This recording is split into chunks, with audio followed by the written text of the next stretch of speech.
Hey there, are you ready to take your content creation up a notch? Well, I've got some seriously awesome tools to show you today that'll help revolutionize your creative game. From the iPad Pro to a Logitech programmable mouse, these game changers are about to become your trusty sidekicks. So sit back and relax as we dive in to these wallet-friendly upgrades that'll help make your life as a digital artist a little bit easier.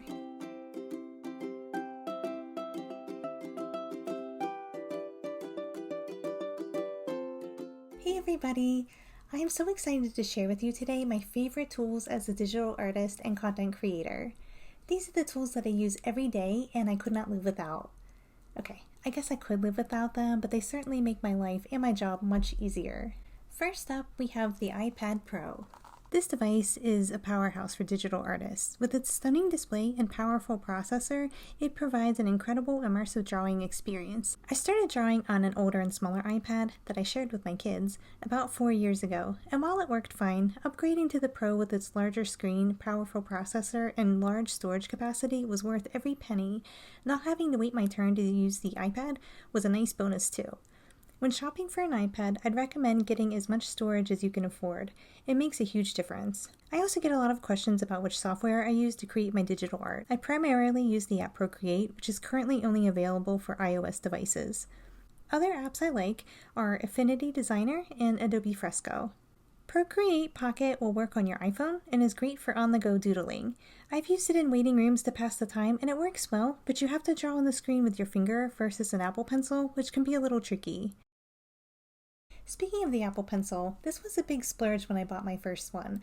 I was super skeptical about paying over $100 for a plastic pencil. Well, this silly plastic pencil has been in my hand literally every day since, and it's an absolute must-have for creating my art. While you can find basic styluses for cheaper, they often don't support pressure sensitivity, which is an important feature in my opinion. If you're using a basic stylus that you're happy with, feel free to drop it in the comments below so others can check it out. There are so many of them out there and it's hard to know which ones are good and which ones are a waste of money. Who wants to buy multiple styluses? By the time you buy 3 or 4 of them, you might as well have just bought the Apple Pencil. A word of advice, isn't that what this whole video is? Before buying an Apple Pencil, go to Apple's website and make sure which generation is compatible with your iPad model. Now, moving on to something that might seem simple but makes a huge difference, a pencil grip. This little accessory helps reduce fatigue and strain on your hand, allowing you to create art for longer periods more comfortably. This grip is linked in the description below. Next on the list is an iPad stand. This is a fantastic addition to your setup, as it not only improves your posture, but also reduces fatigue by providing a more comfortable drawing angle. When I'm in the middle of a big project, I can get a lot of shoulder and neck pain from being bent over my iPad screen for hours, but when I use this stand, it helps reduce it.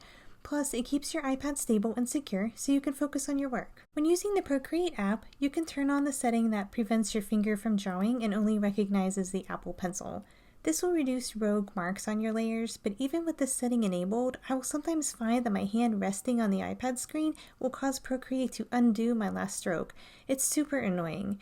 To fix this, and also to allow for creating smoother strokes and reducing friction, I highly recommend using a drawing glove. It's a small investment that goes a long way in improving your digital art workflow. Next up, an iPad case with a built-in stand is a fantastic accessory. It not only keeps your iPad safe from scratches and bumps, but it also provides a portable, convenient stand, allowing you to work at different angles effortlessly. This case has a special slot to click in your Apple Pencil, where it will wirelessly charge. Because the pencil is always charging in my case, I can't remember the last time I dealt with a dead Apple Pencil.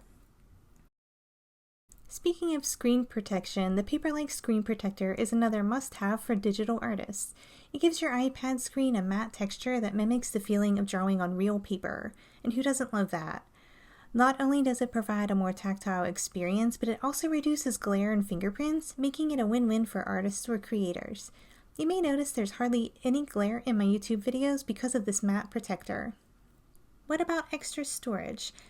As a digital artist, you're likely to accumulate a vast collection of artwork, references, and resources. My iPad Pro has 256 gigs of space, so I honestly don't worry too much about storage. However, I do back up my project files, like my children's book illustrations, quite regularly in case of a catastrophe. That's where SanDisk external drive comes in super handy. It provides you with plenty of space to store your files securely and helps your iPad stay clutter-free, ensuring you always have room for new creations. It's super easy to connect the drive and drag and drop the files directly from your device to your drive.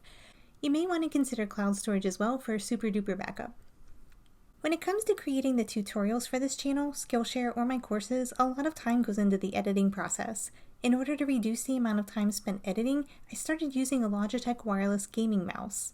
Its precision and programmable buttons make editing a breeze, allowing you to navigate through your software quickly.